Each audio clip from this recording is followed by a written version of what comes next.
이음교회가 하나님 앞에 드려진 지 1년 되는 날입니다. 6월, 6월 초순에 저희가 지금 이 공간을 계약을 하고 준비를 해서 공간이 이제 어느 정도 다 만들어져 있어서 짐 들어오는 기간 동안에 이제 함께 6월 셋째 주였나요? 넷째 주였나? 그때부터 이제 함께 여기서 예배를 드리기 시작을 했으나 저희가 공식적으로 이날이 이제 저희 이음교회 시작입니다라고 했던 건 7월 첫째 주로 저희가 이야기를 했었습니다. 그래서 오늘이 딱 저희 이음교회가 하나님 앞에 드려진 지 1년 되는 해입니다. 그래서 오늘 말씀의 제목을 하나님의 뜻을 따라 걷는 새로운 1년이라고 지어봤어요. 지나온 1년이 아니라 다시 하나님의 뜻을 따라서 걸어가는 새로운 1년을 함께 한번 보고자 합니다. 그래서 지금 요 위에 보이시죠? 설립 1주년 감사 예배 현수막은 없고 위에 이렇게 띄워놨습니다. 보이시죠? 착한 사람만 보여요. 네, 착한 사람만 보입니다. 그래서 하나님의 뜻을 따라 걷는 새로운 1년이라는 말씀으로 오늘 다 우리가 너무나 잘 알고 있는 말씀 데살로니가전서 5장 16절에서 18절 말씀을 함께 나누려고 합니다. 항상 기뻐하라, 쉬지 말고 기도하라, 범사에 감사하라. 1년이라는 시간 동안 낯선 환경, 그죠? 처음에 이제 우리가 개척을 시작해서 얼마나 처음에 시작할 때 두려움도 저는 그 두려움을 22년 동안 느꼈어요.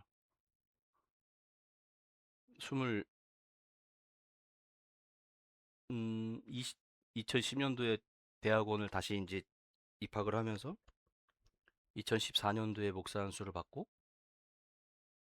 그 전부터였죠. 개척에 대한 두려움을 20여 년 이상을 안고 살아왔습니다. 그래서 어느 날 개척을 이제 하자 해서 예배당을 세웠는데 그 준비하는 기간 동안 얼마나 두려움이 많았겠습니까? 어려운 걸 뻔히 잘 알았고 어린 시절 어려웠던 지하 개척교회에서 신앙생활을 했고 그곳에서 그 목사님을 그 교회를 따라 같이 다니면서 새로운 곳으로 옮길 때마다 벽을 세우고 도배를 하고 페인트 칠을 하면서 물론 그 시간대에는 즐거운 시간이었으면 즐거웠습니다. 복된 시간이었고 그 시간이 힘들진 않았어요. 즐거웠습니다. 아주 행복했어요. 다니면서 미장하는 것도 배우고 보일러 까는 것도 보면서 배우고 벽은 이렇게 세우는 거구나. 어릴 때부터 이렇게 보면서 아, 수도관은 이렇게 하는 거구나. 쫓아다니면서 배우면서 많이 배웠어요. 그러면서 참 즐겁고 복된 시간들이었습니다. 그런데 한편으로는 그런 두려움도 있었어요. 내가 개척을 하면 내가 저렇게 해야 되는데 그때는 쫓아다니면서 하니까 돈이라는 개념을 알 수가 없었잖아요. 이 교회를 얻어서 얼마큼 해서 돈이 얼마큼 들어가고 이걸 알 수가 없었던 시절이었기 때문에 마냥 그것이 행복했습니다. 쫓아다니며 교회를 다시 만들고 교회를 세우고 청소하고 페인트 칠하고 도배하고 하는 것들이 참 복되고 귀한 시간이었습니다. 단순히. 그런데 점점 어른이 되면서 물질을 보게 되면서 아, 이때 이렇게 돈이 많이 들어갔구나. 이렇게 물질이 많이 들어가는구나. 그런 것들을 생각하다 보니 점점 그냥 마냥 즐겁고 행복했던 어린아이의 시절에서 이제 세상에 눈을 뜨고 사회에 발을 딛는 초년생과 같은 마음이 들기 시작하더라는 거죠. 아, 어떡하지? 야, 이거 좀 무서운 거구나.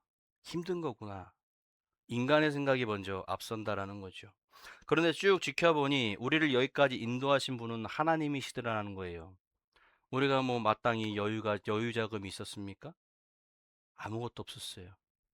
근근히 모아둔, 찔끔찔끔 모아둔, 일하면서 모아둔 퇴직금, 와이프가 조금 그 박봉에 조금 모아서 모아놓은 그 쌈짓돈, 그거 모아서 어떻게 교회를 세우고 1년이라는 시간을 지내왔습니다. 쭉 돌아보면 교회를 세우기 전까지도 세우고 난 후에도 여기까지 함께 하신 것은 다 하나님이셨다라는 것을 다시 한번 깨닫게 됩니다. 우리가 잘나서요, 우리가 풍족해서요, 지혜로워서 버텨낸 것이 아닙니다. 부족하고 막막한 순간마다 하나님께서 우리를 붙드시고 일으켜 주셨다라는 사실을 우리는 기억해야 할 것입니다. 그 세 가지로 나눠서 보려고 해요. 부활의 기쁨으로 회고하는 1년이고요. 우리가 1년 동안 어떻게 지냈는지 그 지난 시간들을 돌아보고 또 깨어 일어나서 기도하는 오늘, 그리고 신실한 주를 신뢰하며 걷는 미래. 이렇게 과거와 현재와 미래를 우리가 함께 보려고 합니다.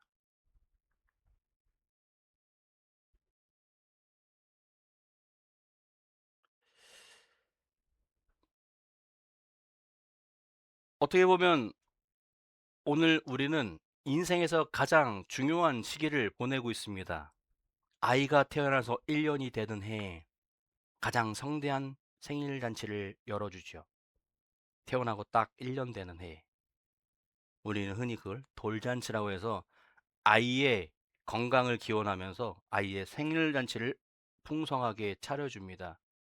왜 그렇게 하냐면 옛날에는 아이가 1년 이상 살아남기가 어려운 환경이었어요. 그래서 아이가 1년을 살아서 버티면 이 아이는 이제 오래 살 수 있겠구나, 장수하겠구나. 그거를 성대하게 축하해주는 의미에서 돌잔치를 하고, 이 아이가 이제 살았으니 이제 어른까지 살아갈 수 있으니 이 아이가 커서 장차 무엇이 될까? 그래서 돌잡이를 하게 되고, 동네 사람들을 위해서 우리 아이가 살았어요. 우리 아이가 1년을 버텼습니다.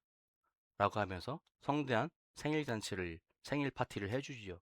그게 지금까지의 돌잔치의 유래인데, 우리 교회도 그런 아주 중요한 시점에 서 있다라는 거예요. 이제 1년을 살아왔습니다. 1년을 지내왔습니다. 1년 동안 함께 해주신 우리 하나님 앞에 일단은 영광의 박수 올리고 시작합니다. 1년이라는 시간이요, 참 길다면 깁니다. 하지만 또 어떻게 보면 되게 짧아요. 그죠? 그런데 그 믿음의 자리에서 돌아보면 이 1년은 결코 짧은 시간만은 아니었다라는 겁니다. 처음 해보는 교회. 저 문을 열고 누가 들어오면 어떡하지? 분명히 누가 들어와야 되는 게 맞는 건데 저 문을 누가 열고 들어오면 어떡하지? 불안해요. 또 한쪽으로 사람이 많이 와야 되는데 오늘 누가 오면 어떡하지? 그런 두려움에 사로잡힌다라는 거예요. 낯선 환경, 해보지 않았던 일들, 그리고 또 치열한 삶의 현장 속에서 각자의 무거운 짐을 살아가면서도 우리는 여기까지 버텨왔습니다. 그리고 오늘 이 자리에 우리는 분명하게 고백할 수 있습니다. 여기까지 우리를 도우신 분은 하나님이시다. 제가 열심히 결근 없이 나가서 일을 해서 받은 월급으로 버티는 건가요? 아니요. 그거 얼마나 되겠습니까? 교회까지 유지하려면 부족하죠. 근데 하나님께서 이곳저곳에서 도움의 손길을 보내주시고, 또 그것이 딱 한 달 정도 여유의 월세를 만들어 주시는 하나님. 딱 한 달 정도 여유를 주고 계속 이렇게 더 부족하지 않도록. 근데 교회 세 말고는 나머지는 다 저희 개인 사비로 하죠. 아. 아니, 사례비를 받긴 받습니다. 사례비를 50만 원을 처음에 초반에 받았죠. 제가 교회에서. 그런데 50만 원 사례비가 들어와서 다시 그대로 다시 다 나가요. 그거는 철칙입니다. 일단 빼긴 빼야 돼요. 목회자 사례비는 어쨌든 빼야 됩니다. 그러고 나서 다시 들어가든지 이렇게 해야 돼요. 왜냐면 다 그렇게 해야 되는 거예요. 안 그럼 나중에 힘들어져요. 다 하나님의 일을 위해서 합니다. 우리가 모든 것을 다 준비해 놓고 시작한 것은 아닙니다. 저나 저희 와이프는 성격상 다 준비를 해 놓고 시작을 해야 되는 성격이긴 해요. 와이프는 모르겠는데 저는 뭘 하려면 다 준비를 해야 돼요. 헬스장을 가려면 헬스장에 가서 신을 신발, 그다음에 옷, 뭐 다 준비를 해서 갖춰서 가야 되는 성격이에요. 그냥 아무거나 들고 가지 않습니다. 그 교회를 처음에 생각은 많았어요. 교회를 이제 준비를 하면서 뭐 강대상도 드려야 되고, 뭐 TV도 드려야 되고, 컴퓨터도 있어야 되고, 뭐 의자 뭐 다 있어야 되는데 이거 어떡하지? 엄청 고민하고 걱정했죠. 근데 어느 날 보니까 하나하나 채워지기 시작하더라고요. 다 준비해놓고 시작할 수는 없습니다. 정말 많이 부족했고요. 금전적으로나 많은 것들으로나 부족했고, 사람도 없고, 정말 서툴고, 정말 막막한 순간들이 많았지요. 그런데 하나님께서는 우리를 붙들어 주셨습니다. 넘어질 때 일으켜 주셨고, 지칠 때 숨을 쉬게 하셨고, 막막할 때 길을 잃지 않게 우리를 붙들어 주신다라는 겁니다. 그래서 오늘 이 예배는요, 우리가 단순히 1주년을 기념하는 예배가 아닙니다. 오늘은 지난 시간을 은혜로 돌아보고 지금 이 자리를 믿음으로 붙들고 앞으로의 1년을 소망으로 바라보는 시간이 되고자 합니다. 오늘 본문은 너무나 우리가 잘 알고 있습니다. 그래도 교회 문턱이나 밟아봤다라는 사람들은 다 아는 말이에요. 어느 구절, 어느 장의 어느 전서의 장의 몇 절에 나오는지는 모르나 항상 기뻐하라 쉬지 말고 기도하라 범사에 감사하라. 예전에 그 가게 같은데 이렇게 성구 해서 주잖아요. 새로 오픈하면. 그런데 보면 그것도 많았어요. 아니면 가정에 항상 가훈처럼 붙어 있기도 했고요. 항상 그런 우리 집에도 그 액자 있었죠. 항상 기뻐하라. 항상 기뻐하라 쉬지 말고 기도하라 범사에 감사하라. 우리는 이 말씀을요, 지금까지 살아오면서 아주 많이 들어봤습니다. 너무 익숙한 말씀이기도 하죠. 그런데 오늘 우리가 이 개척 1년의 자리에서 이 말씀을 다시 한번 되새겨 보면 이 말씀이 단순한 좋은 문장이 아니라 우리 이음교회를 향하신 하나님의 뜻으로 들어야 된다라는 겁니다. 오늘 저는 이 말씀을 중심으로 세 가지를 함께 나누고자 합니다. 지난 1년을 돌아보고요. 기쁨으로 회고합니다. 또 오늘을 살아가며 기도를 깨어 있어야 합니다. 그리고 앞으로의 1년을 감사로 걸어가야 합니다. 먼저 우리가 16장을 봅니다. 16장 항상 기뻐하라. 17절 쉬지 말고 기도하라. 18절 범사에 감사하라. 아주 짧은 구절입니다. 항상 기뻐하라. 그런데 이 말씀이 짧지만 뭐 기뻐하는 거 별거 아닌데? 근데 그게 매일 항상 매 순간순간 기쁘던가요? 지금 막 깔깔깔깔 웃다가도 딱 가서 짜증나. 승질 나.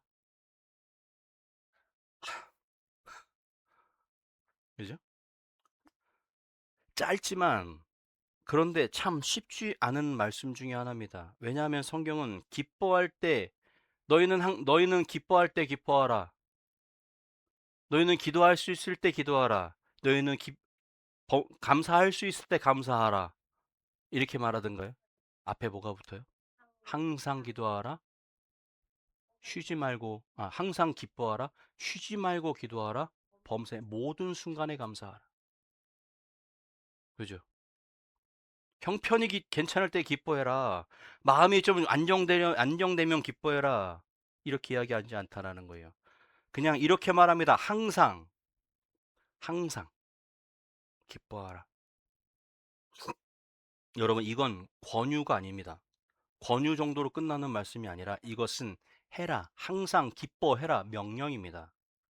그런데 우리가 이 말씀 앞에서 가장 먼저 부딪히는 질문입니다. 어떻게 항상 기뻐할 수 있을까? 어떻게 매 순간 기뻐할 수 있지? 현실은 녹록치가 않지요. 현실은 그렇지 않습니다. 현실은 이렇게 항상 기뻐하고 다니면 뭐라 그래요? 머리에 꼭 꽂고 돌아다니는 사람처럼 생각해요. 생각해보세요. 예전에는 그 동네에 한 명씩 꼭 있었어요. 제가 어릴 때 살던 동네에도 있었습니다. 근데 아저씨 한 분이 계셨고, 아저씨 한 분이 계셔서 리아카를 끌고 그때 당시 지금 생각 고물을 수집하러 다니는 아저씨였는데 되게 무섭게 생겼어요. 어린 나이에 지금 생각해보면 되게 그냥 평범한 얼굴 밖에 많이 다니시니까 까만 얼굴에 그냥 평범한 고물 찾으러 다니시는 아저씨였던 것 같은데 그때는 그분이 왜 그렇게 무섭게 느껴졌는지 어디서 그분이 보이면 막 딴 데로 도망을 갔어요. 소문도 좀 이상했고 리어카에다 애들 잡아간다고. 근데 동네 어른들하고 되게 친했어요. 그 아저씨가 또 보면. 그러니까 조금 지금 생각하면 약간 생각해보면 지금 흔히 말하는 지적장애 정도 있으신 그 정도 되시는 분인 것 같은데 그때는 그분이 되게 무서웠어요. 근데 항상 웃는 얼굴로 다니셨어요. 웃는 얼굴로 다니는데 무서웠어요. 그거 있잖아요. 뭐 그 영화 아십니까? 스크림? 스크림의 그 가면 탈바가지 걔 화내고 있는 걸까요? 웃고 있는 걸까요? 삐에로가 웃고 있는 걸까요? 울고 있는 걸까요? 애매하긴 한데 삐에로는 애매하긴 한데 웃는 얼굴로 보이죠. 그런데 그 얼굴로 막 이렇게 계속 온다고 생각해 보세요. 안 무서울까요? 더 무서워요. 얼굴이 찡글찡글이면서 화를 내면서 쫓아오는 사람보다 웃으면서 헤헤헤 이러면서 쫓아오면 더 무서워요. 그렇지 않을까요? 막 이러면서 쫓아온다고 생각해 보세요. 얼마나 무섭겠어요. 뭐 오금이 막 저릴 정도로 무섭지 않을까요? 현실은 녹록치 않습니다. 직장에서는 스트레스가 있고요. 가정에서도 책임이 있고 가정에서도 스트레스가 있고 매일 살을 부비고 살아가는 부부관계, 부부 사이에서도 하루 24시간 중에 항상 그 24시간을 웃으면서 지낼 수 있는 부부가 몇이나 될까요? 책임은 무거워지고요. 몸은 예전 같지 않고요. 마음은 쉽게 지치고 관계 속에서 상처도 있습니다. 게다가 뒤를 돌아보면 결코 만만치 않은 시간들이 우리에게 펼쳐졌었다라는 거죠. 겉으로 보기에는 작고 연약했고 앞으로 어떻게 될지 모르는 순간들. 사람들은 다 그랬습니다. 거기다 요즘에 그렇게 개척하면 안 돼. 그럼 어떻게 개척해야 되는데요? 뭐 몇 가정 이상 모여서. 근데 그런 생각이 그게 개척인가? 뭐 두세 가정 정도 모였을 때 교회를 설립하래. 그건 교회 설립이지 개척이 아니잖아요. 옛날에 그 미국 사람들이 황무지를 미국 땅을 개척해 나갈 때 뭐가 준비된 상태에서 개척을 해 나갔나요? 그냥 자기 가족들 가서 땅 파고 집 짓고 그러고 살기 시작했어요. 여러분, 하나님의 섭리는 바로 그런 것이라는 거죠. 아무리 우리가 철저하게 준비되어 있다고 할지라도 준비된 상태에서 시작한다고 할지라도 하나님께서 함께하지 않으시면 아무것도 할 수 없다라는 거예요. 저는 생각합니다. 우리는 준비하고 있습니다. 하나님께서는 분명히 우리를 사용하실 거예요. 하나님께서는 이음교회를 분명히 크게 사용하실 겁니다. 그러면 우리는 지금 뭘 하고 있어야 되냐? 맞아요. 기도해야 됩니다.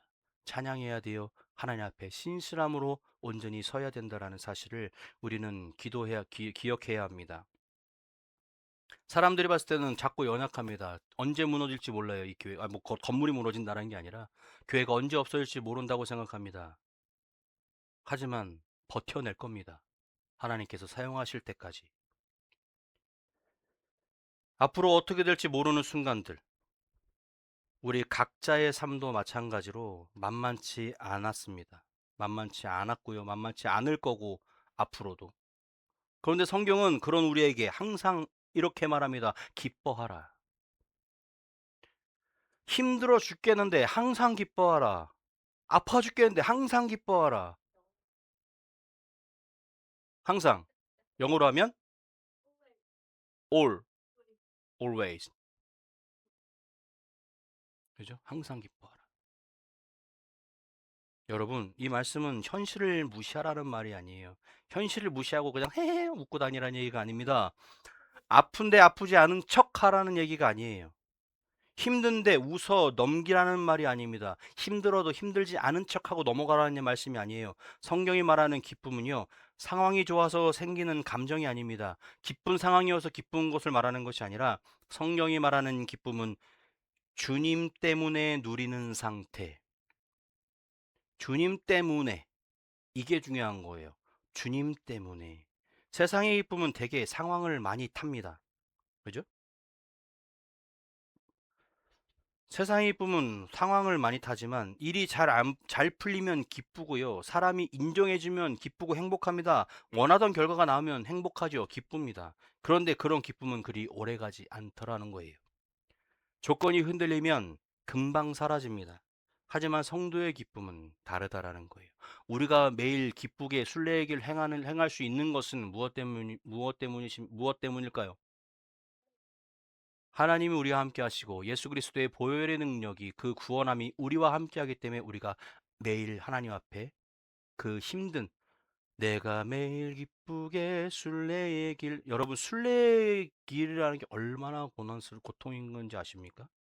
그 스페인인가요? 어디 가면 순례자의 길이라고 있대요. 그러니까 계속 걷는 거래요, 거기를. 근데 스페인이 캐톨릭 국가잖아요. 캐톨릭이 주교인데 순례자의 길이 있대요. 뭐 예능 프로에서 이제 그 남자 배우 두 명이서 거기 뭐 하숙 같은 건지 그 순례의 길에서 뭐 했는데 쭉 그 순례의 길을 걷는다라고 해요. 엄청 힘든 길이라 몇십 킬로씩 되는 그 길을 걷는데 여러분 순례의 길을 걷는다라는 게 쉬운 일이 아닙니다. 그런데 우리가 매일 기쁘게 그 순례의 길을 걷는 이유는 뭘까요? 예수 그리스도의 구원하심이 우리와 함께 하시기 때문에 그 구원이 우리의 삶 가운데 기쁨으로 흘러차고 넘치고 있다라는 거예요. 그러니 우리는 세상에서 힘들고 어렵고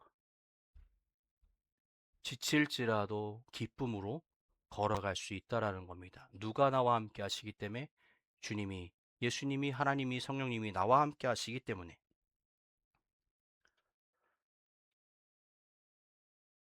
성도의 기쁨은 환경이 아니라 예수님께 그 뿌리를 두고 있습니다. 내 형편이 흔들릴 수도 있어요. 내 감정이 출렁일 수도 있습니다. 내 계획이 어그러질 수도 있습니다. 그런데 예수님은 흔들리지 않으시죠. 주님의 사랑은 변하지 않습니다. 주님의 동행은 끊어지지 않습니다. 주님의 통치는 멈춰지지 않습니다. 그래서 성도는 기뻐할 수 있는 거예요. 주님의 사랑이 변하지 않고요. 주님의 동행은 끊이지 않고 주님께서 나를 다스리시는 것은 멈추지 않기 때문에 그래서 우리는 기뻐할 수 있다라는 것을 기억하시기 바랍니다. 사랑하는 여러분, 지난 1년 동안 우리에게 기뻐할 조건이 늘 충분했던 것은 아니었습니다. 작은 것에 기뻐했죠. 누군가 문을 빼꼼히 열고 들어왔던 그 두 청년. 예배는 함께 하지 못했지만 이름 모를 어느 여사님. 그 문을 열고 들어올 때 얼마나 기뻤습니까? 그분이 다음 주에 올게요. 시간 내서 올게요라고 얘기하고 갔을 때 일주일 동안, 2주 동안 그 설레임 얼마나 기뻤는지 모릅니다.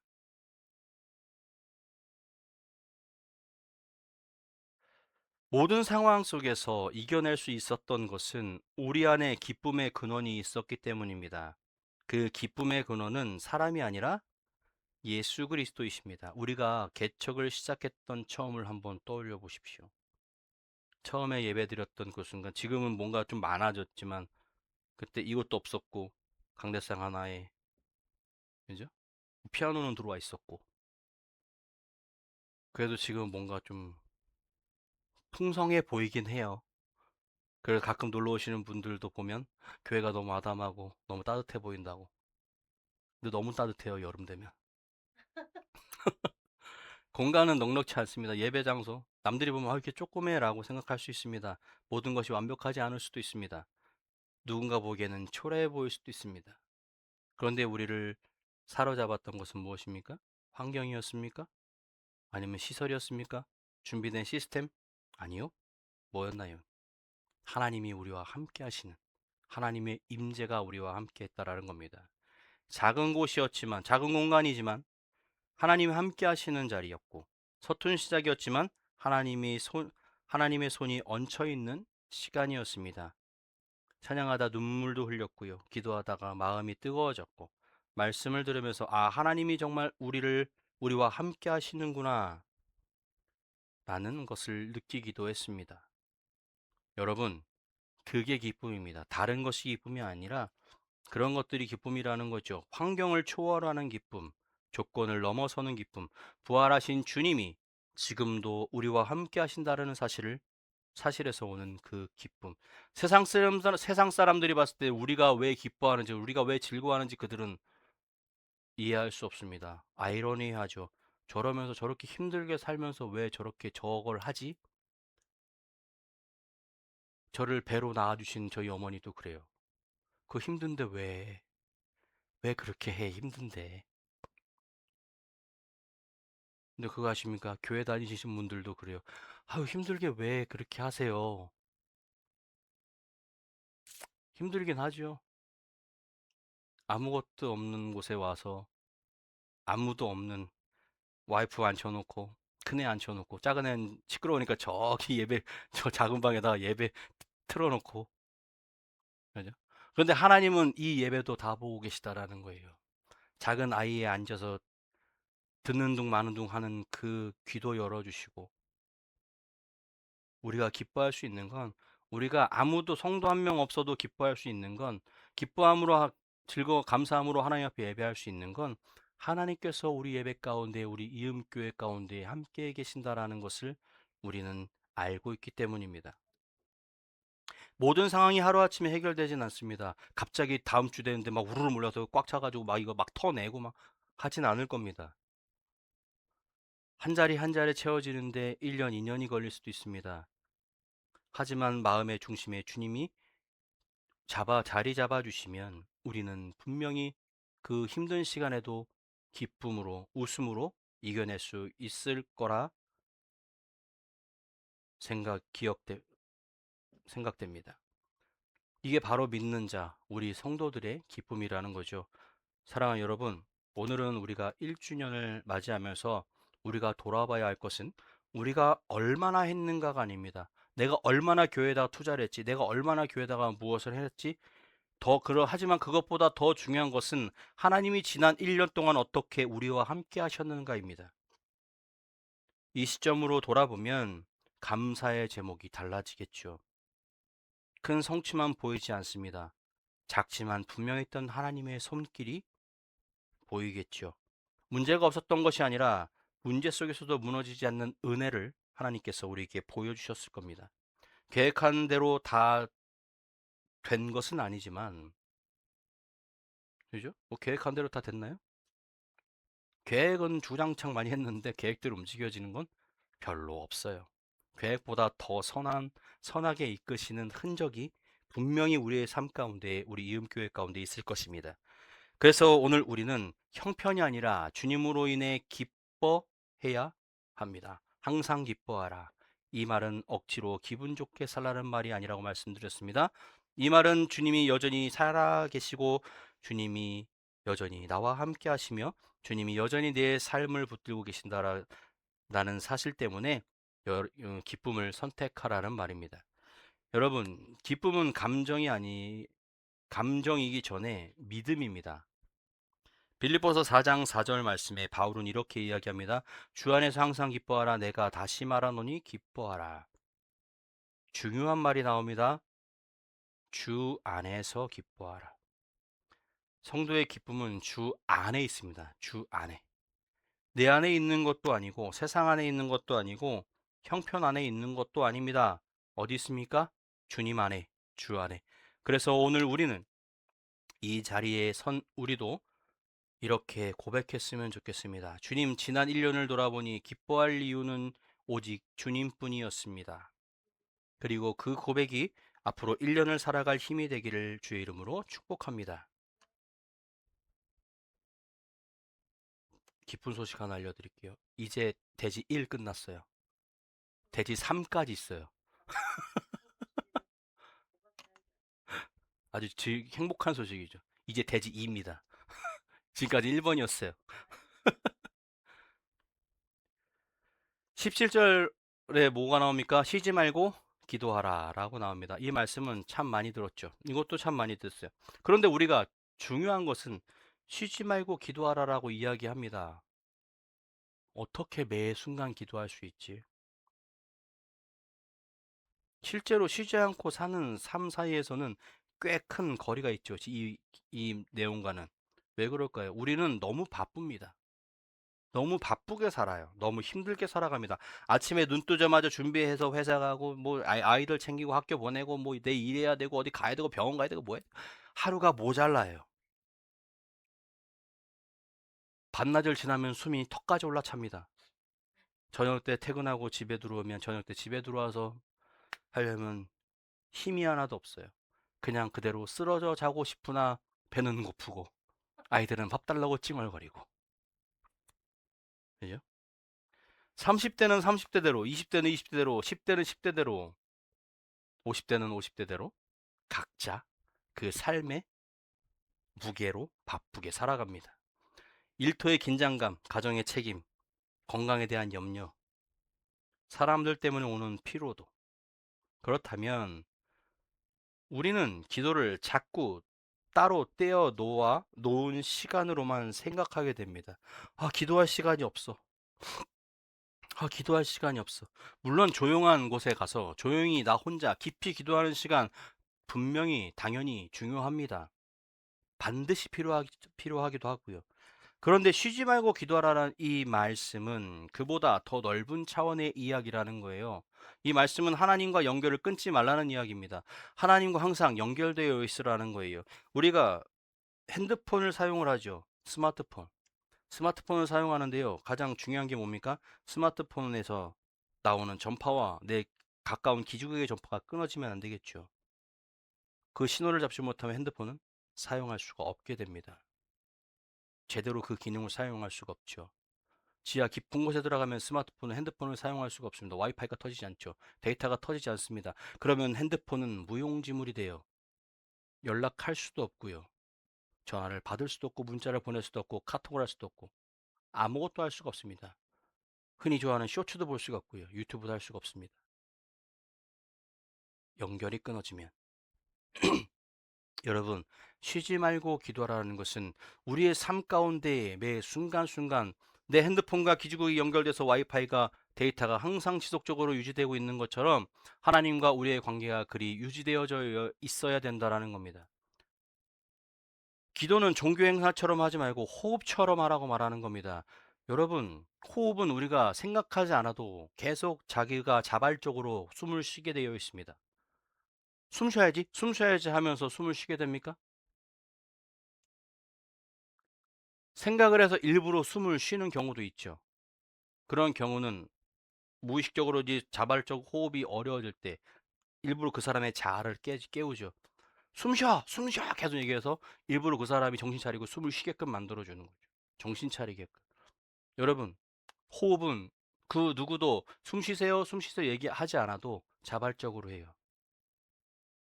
내가 억지로 참으려고 해도 숨은 어느 순간 퍽 하고 터져 나옵니다. 바로 기도가 그런 거라는 거예요. 마찬가지로 우리가 영적으로 살아있는 사람은 기도합니다.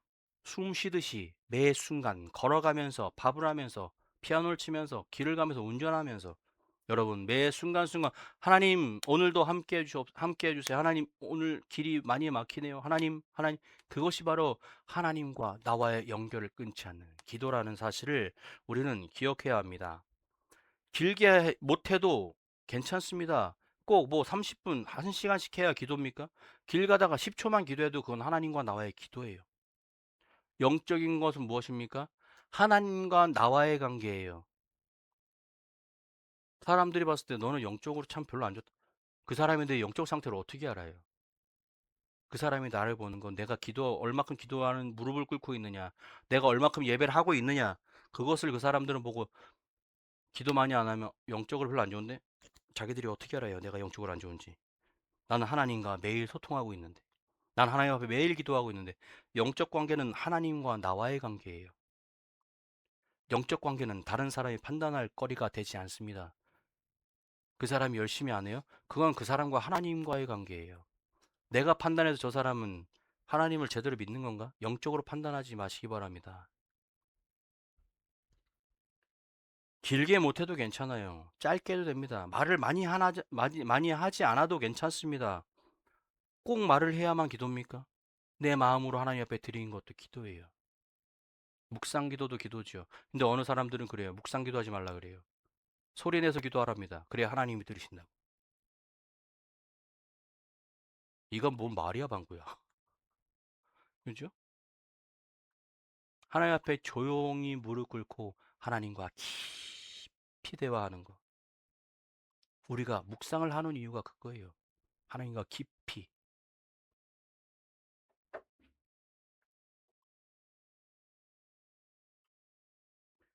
문득 길을 가다가 하나님을 생각했더니 눈물이 쪼로로 흘러요. 찬양을 어느 길을 가다가 찬양을 들었는데 눈물이 또로로 흘러내립니다. 여러분, 그것도 하나님 앞에 드리는 기도라는 거예요. 왜요? 나의 마음이 하나님을 향하고 있다라는 거거든요. 한숨이 나와도 기도입니다. 아이고 주님. 주님 한마디라도 나오면 그게 기도라는 거예요. 내 순간순간 모든 순간에 하나님을 찾고 예수님을 찾고 성령을 찾는 것이 기도라는 거예요. 사랑이 많으신 하나님 아버지 감사합니다. 오늘도 주님과 함께 하시고 예수 그리스도의 능력이 나의 삶 가운데 길을 열게 하시고 예수 그리스도의 말씀의 능력이 나의 발걸음에 빛이 되게 하옵소서. 예수님의 이름으로 기도했습니다. 이렇게 해야만 기도가 아니라는 거예요. 주님,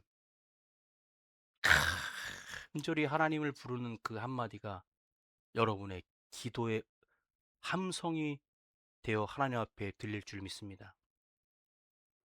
생각해 보세요.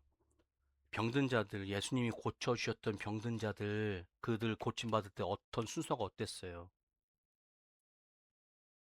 예수님의 옷끝자락을 만져 혈루증을 고쳤던 그 여인 어떻게 했습니까? 예수님 도와주세요. 오 주님! 막 이러면서 도와달라고 그랬네요. 그 풍파에 뭐 사람들 인파에 밀려서 가서 내가 저 예수님의 옷자락만 잡아도 내가 나을 것이라는 그 믿음 안으로 가서 옷자락을 덥석 잡았어요. 그랬더니 그의 병이 나았습니다. 그 여인의 그 마음의 간절함.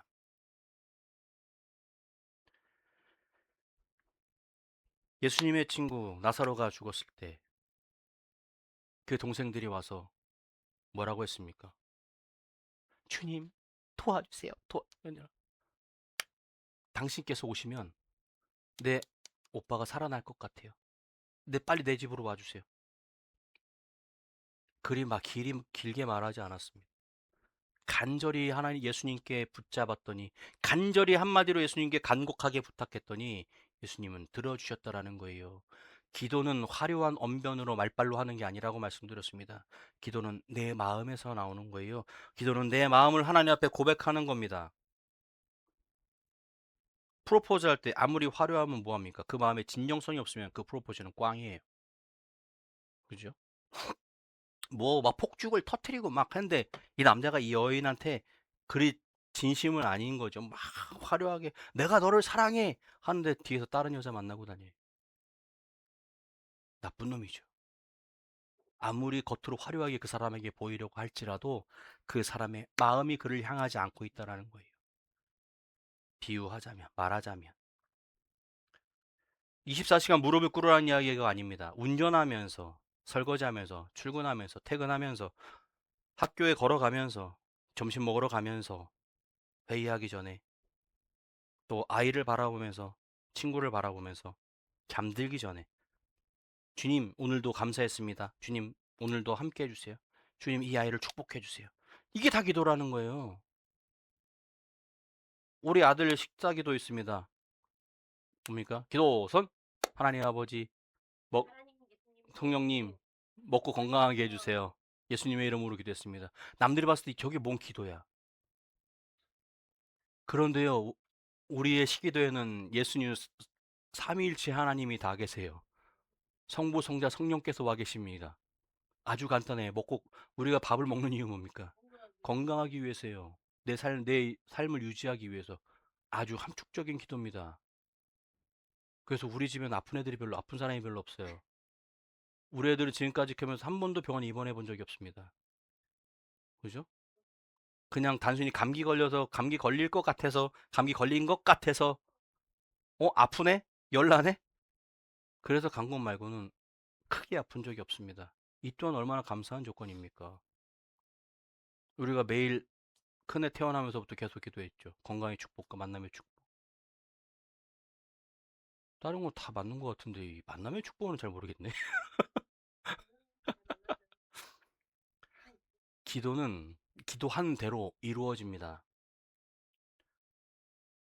다시 말씀드립니다. 기도는 거창하게 하는 것도 좋아요. 하지만 그것만이 전부가 아니라는 것을 기억하시기 바랍니다. 데살로니가전서에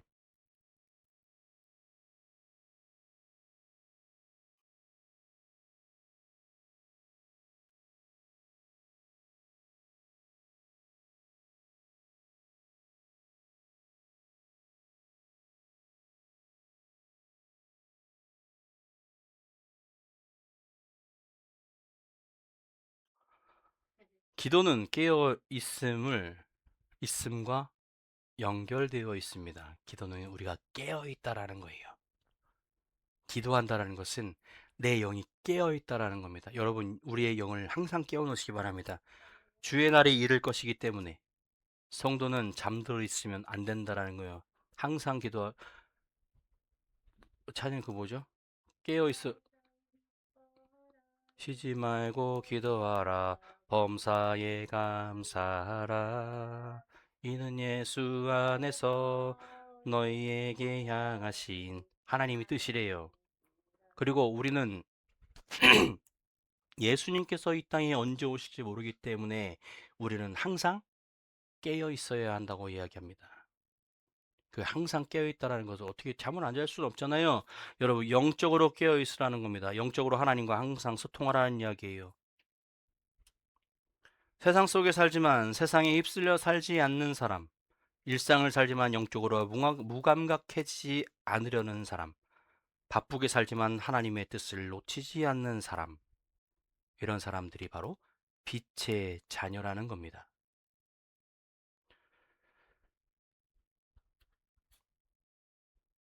여러분, 우리 그런 얘기하잖아요. 기도를 멈추면 어떻게 된대요? 영적으로 무뎌진대요. 영적 감각이 무뎌진. 그 우리 그거 하죠. 찬양도 있죠. 기도를 멈추지 마라.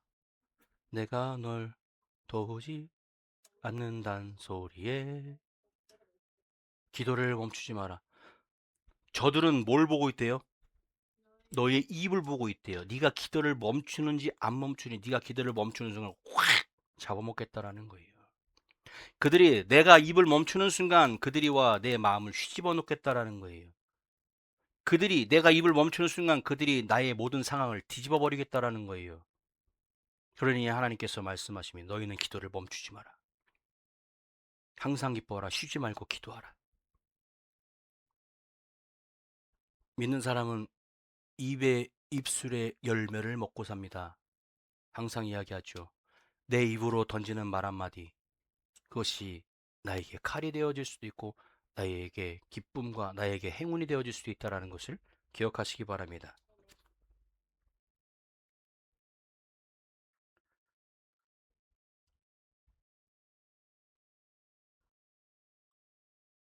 여러분, 기도는 상황이 바뀌기 전에 먼저 나를 바꿉니다. 기도는 하나님을 움직이기 전에 먼저 내 영혼을 하나님께 바로 세워줍니다.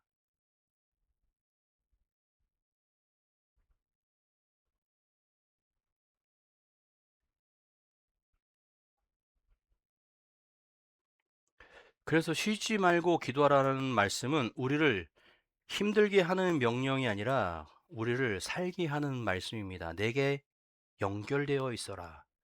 나에게서 떨어지지 마라. 혼자 버티지 말아라. 너희 하루를 나 없이 통과하지 마라. 이것이 하나님의 마음입니다. 앞으로의 1년은 기도가 습관이 되어지고 기도가 체질이 되고 기도가 공동체의 숨결이 되는 시간이 되어야 될 것입니다. 우리 교회는 사람의 열심으로만 세워질 수 없습니다. 프로그램만 좋은 제자 훈련 프로그램으로 견고해질 수도 없습니다. 결국 교회는 기도로 세워져야 된다는 것을 기억해야 합니다.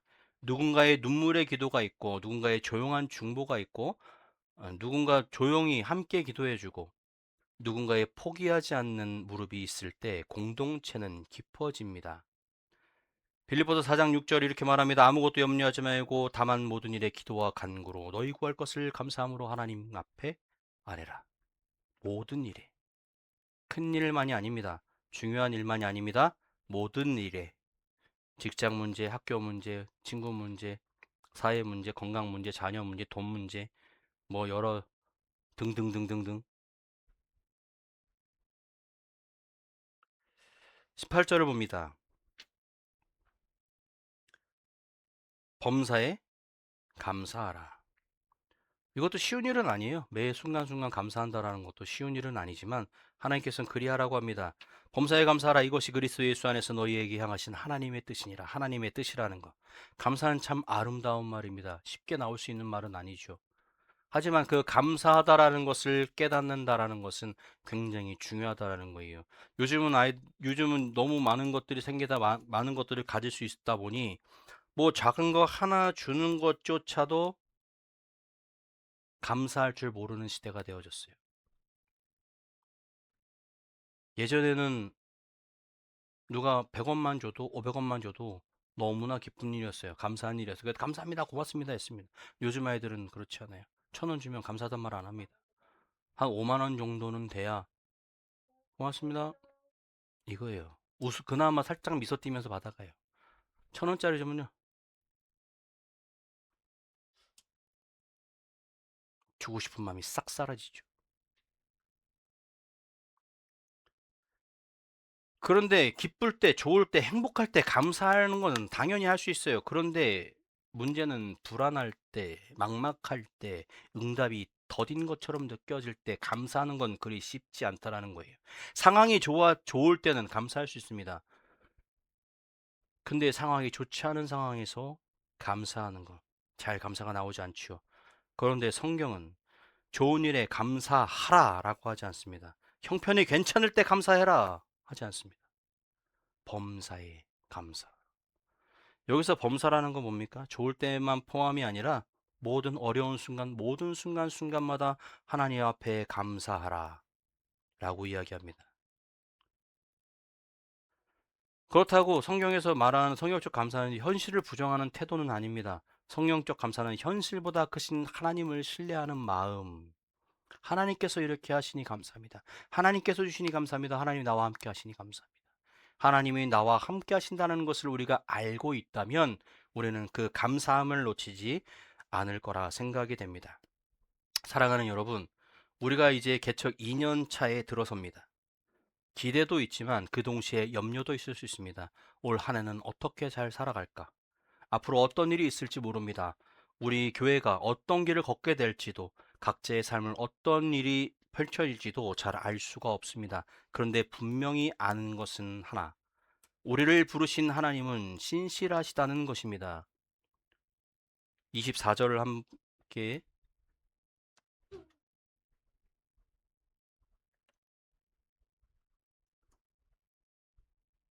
24절을 함께 볼까요? 이 18절이네요. 우리 다 알죠? 너희를 부르시는 이는 미쁘시니 그가 또 너희를 이루시리라. 얼마나 큰 위로가 됩니까? 성경은 너희가 잘하면 된다 라고 말하지 않습니다. 상황이 받쳐주면 될 거야 라고 말하지 않습니다. 사람이 많아지면 될 거야 라고 말하지 않습니다. 뭐라고 말합니까? 너희를 부르신 이는 미쁘시니 그가 또한 이루시리라. 너희를 부르신 분이 이루시리래요. 시작하신 분이 하나님이시고 붙들고 가시는 분이 하나님이시고 마침내 이루시는 분도 하나님이시라는 뜻입니다.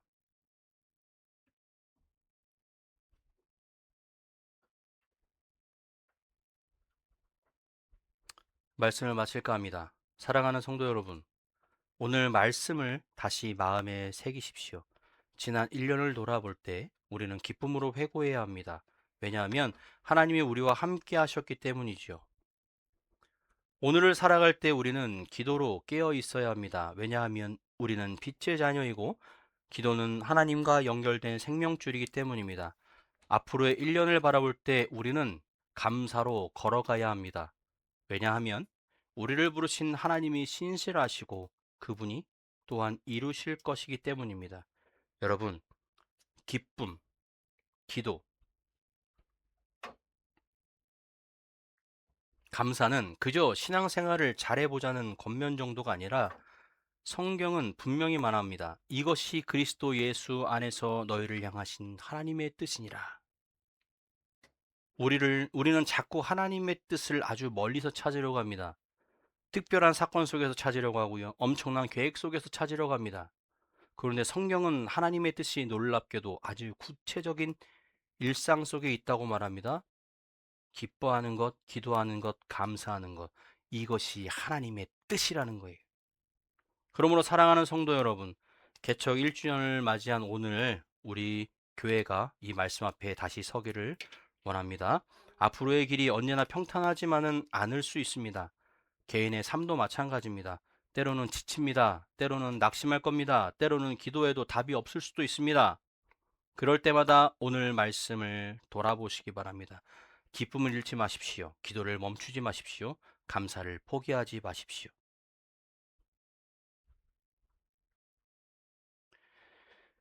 너희를 부르시는 이는 미쁘시니 그가 또한 이루시리라. 이 말씀 붙들고 새로운 1년을 믿음으로 걸어가는 우리가 되기를 주의 이름으로 축원합니다.